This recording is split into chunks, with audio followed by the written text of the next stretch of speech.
Arratsaldeon, eta nor dugu hemen gaur? Bisita berezia. Gaur gure irrati saioan, Radio Zokoton, Marido Mingui. Con nosotros está Marido Mingui, que por primera vez ha venido este año a Artajona. Bai. Eta poz-pozik gaude guztiok.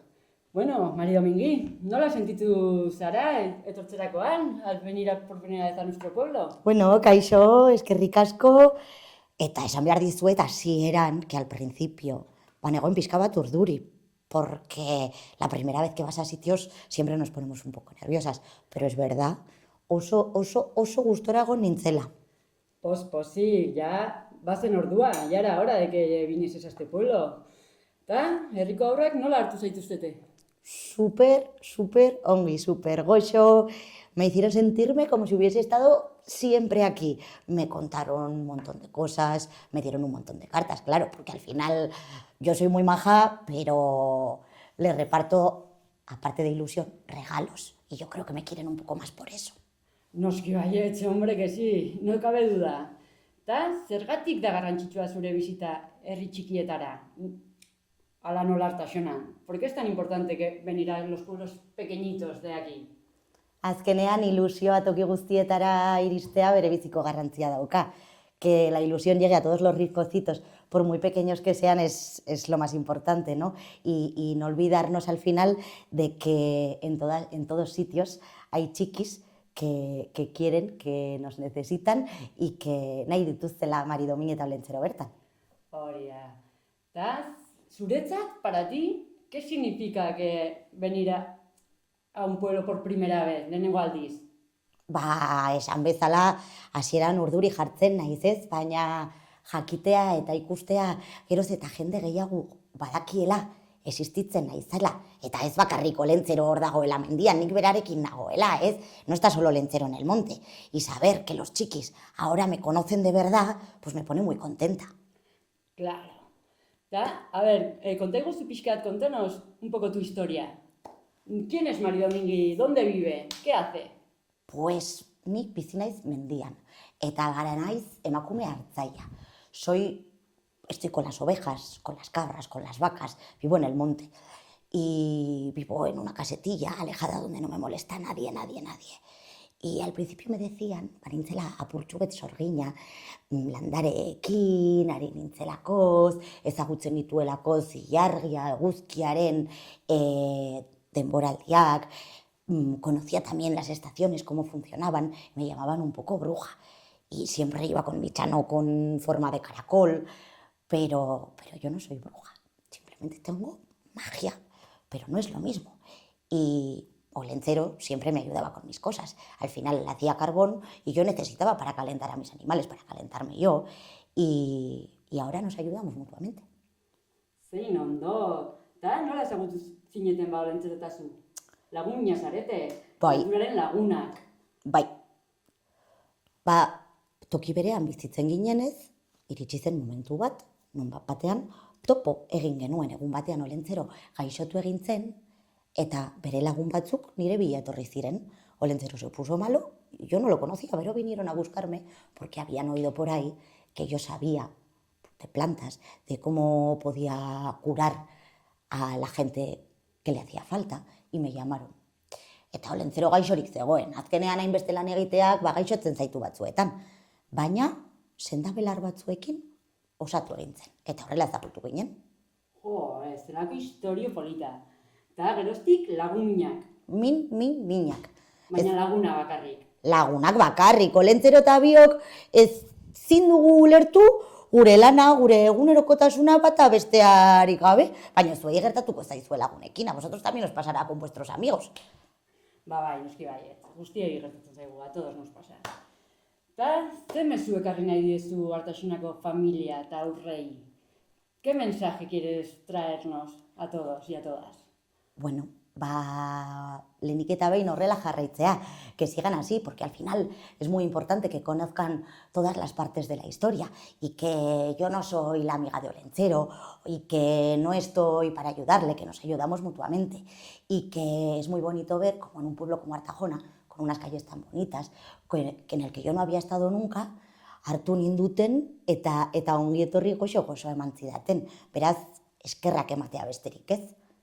Posik, estamos súper contentos de tenerte con nosotros. Por fin, ya era hora. Nola uztartzen dituzu zure tradizioak eta gaur egungo mundua? Bueno, ez da lan erresa, hori aldez aurretik esan behar da. Muy difícil, sí.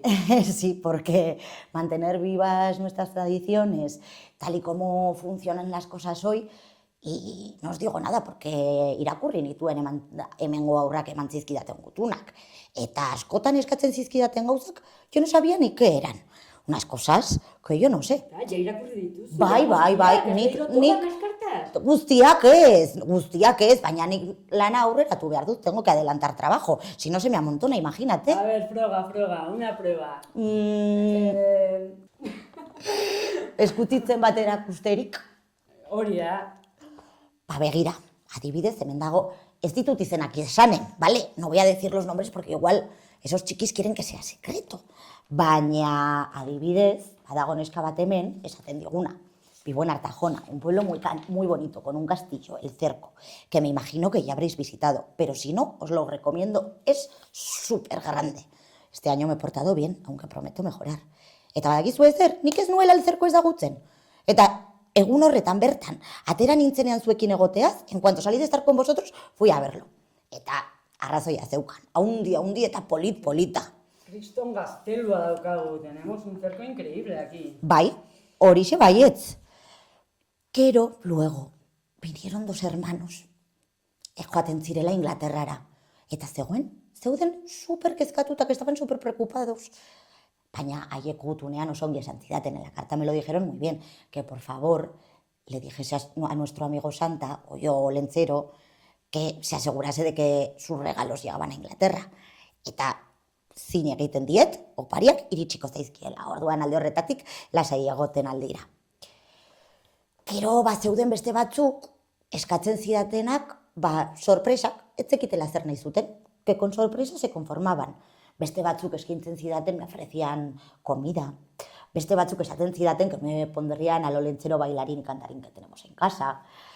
Otros me decían que, bueno, portatu direla kilikolo, que decimos en euskera, hortxe, pero que prometían que el año que viene se iban a portar mejor si les traíamos lo que querían. Así que, bueno, hortxe gabiltza, lan ta lan. Lan ta lan, oso lan. Ziur guztiok zure opariren bat jasoko dutela. Eta orokorrean, Maria Mingi, zein opari simboliko hautziko zeniek Artaxonako aurrei guztiei? ¿Qué regalo nos traerías a todos los niños y las niñas del pueblo? Algo simbólico.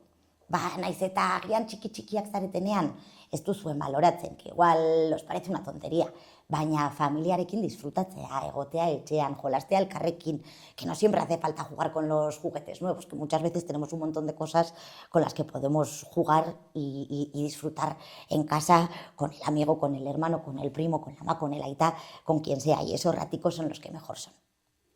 Bai, egia duzu. Mila esker, badakit, kriston lana daukazula, egun hauetan pila, gainezka. Joan beharra daukat, eskere lan asko daukat mendian. Eta ulertzen dugu, mila esker etortzeagatik, eta espero dugu rengurtean berriro ikustea. Noski baietz, el año que viene nos vemos seguro, en un pueblo tan bonito y con chiquis tan majos y con unas cartas tan chulas, ¿cómo no vamos a venir? A ver, urrengurterako, esperemos que para el año que viene nos aprendamos todos tu canción. Saiatuko gara. Nik bidaliko dut agian opari batekin batera, agian letra bidaltzen dut. Zelako ideia, horrela bai, ez dugu eskapatoria. Claro, igual con los regalos alguna letra de la canción, que yo me siento mucho más acogida. Bueno, mila esker Maria Mingi, etortzeagatik. Zuei? Eta ondo segi. Hombre. Ea nola joan Gabonak. Lanera noa Gabon gauean, agian elkar ikusten dugu, igual nos vemos en Nochebuena, pero mientras tanto yo os dejo que me tengo que ir a trabajar. Ya tengo que ir al monte. Goreitziak, Olentzerori, mesedez. Vale, egina. Agur. Agur.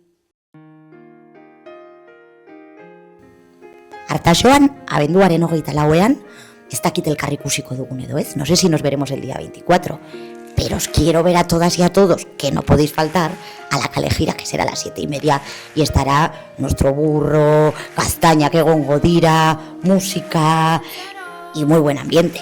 Así que decirles ahí tacho a macho a quien sea, los amigos, y nos vemos todos allí, ¿vale? Yo estaré trabajando, pero... Hor egongo gara guztiok, baserritarrez jantzita, vestidicos de caseros. Hori da. Olentzero joan